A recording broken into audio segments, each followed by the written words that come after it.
The Xianbei state or Xianbei Confederation was a nomadic empire which existed in modern-day Mongolia, Inner Mongolia, northern Xinjiang, northeast China, Gansu, Buryatia, Zabaykalsky Krai, Irkutsk Oblast, Tuva, Altai Republic and eastern Kazakhstan from 156 to 234. Like most ancient peoples known through Chinese historiography, the ethnic makeup of the Xianbei is unclear. The Xianbei were a northern branch of the earlier Donghu, and it is likely at least some were Proto-Mongols. History. After the downfall of the Xiongnu, the Xianbei, who were a northern branch of the Donghu, established domination in Mongolia starting from 93 CE.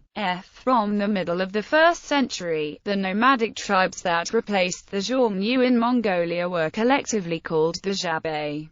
It should be pointed out that the names of the various peoples, or subdivisions of peoples, who came into China at this time do not indicate distinct ethnicities. While their specific ethnicity is unclear, it is likely they were at least partially Proto-Mongols. The Xianbei state reached their height under the rule of the Khagan Tanshihuai. Tanshihuai of the Xianbei divided his territory into 3 sections: the eastern, the middle and the western. From the Yubaiping to the Liao River, connecting the Fuyu and Mo to the east, it was the eastern section. There were more than 20 counties. The Darans were called Mijia, Kwehi, Suli and Waito. From the Yubaiping to Shangyu to the west, it was the middle section. There were more than 10 counties. The Darans of this section were called Kezui, Kwaju, Murong, Ayal. From Shangyu to Dunhuang, connecting the Wusun to the west, it was the western section. There were more than 20 counties. The Darans were called Zhejian, Luoluo, Rilu-Tui and Yanliu, Ayal. These chiefs were all subordinate to Tanshihuai. Record of the 3 kingdoms' uneasiness at the Han court about this development of a new power on the steppes finally ushered in a campaign on the northern border to annihilate the Confederacy once and for all. In 177, 30,000 Han cavalry attacked the Confederacy, commanded by Chia Yu, Tianyan and Zhang Min, each of whom was the commander of units sent respectively against the Wuhuan, the Qiang, and the southern Xiongnu before the campaign. Each military officer commanded 10,000 cavalrymen and advanced north on 3 different routes, aiming at each of the 3 federations. Cavalry units commanded by chieftains of each of the 3 federations almost annihilated the invading forces. 80% of the troops were killed and the 3 officers, who only brought tens of men safely back, were relieved from their posts. A Han memorial submitted in 177 states: ever since the northern Xiongnu ran away, the Xianbei have become powerful and populous, taking all the lands previously held by the Xiongnu and claiming to have 100,000 warriors. Refined metals and wrought iron have come into the possession of the Xianbei rebels. Han deserters also seek refuge in the lands of the Xianbei, and serve as their advisors. Their weapons are sharper and their horses are faster than those of the Xiongnu. Book of the Later Han. Another memorial submitted in 185 states: the Xianbei people invade our frontiers so frequently that hardly a year goes by in peace,